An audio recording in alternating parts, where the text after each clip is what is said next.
just one question or two-part question. It says, what are you expecting out of the Fed on Wednesday? And do you anticipate any change in tone versus previous FOMC statements? Good question. A little leaky-peaky from the Hilsey this morning. Ooh. A little leaky-peaky. You know, a little leak. Fed trying to get a little information communication tooling into the populace through the Hilsenrath, Hilsey.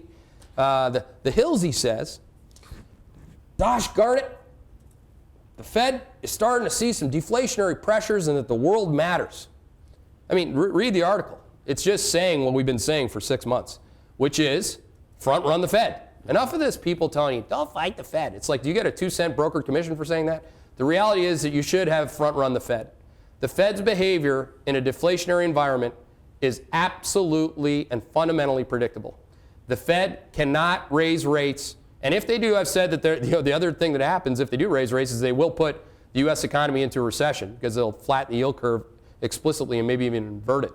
But I do think that they won't do that. I think that they'll do what they should do, which is not raise rates, push out the dots, and you will be smiling in TLT terms as a result of it. We're going to have our market marathon. Again, I'm going to have some of my friends like Jim Rickards on, who's going to talk about things that are just exploding to the upside right now, like gold. We're going to talk about everything that we talk about, but we're going to talk about it throughout the day.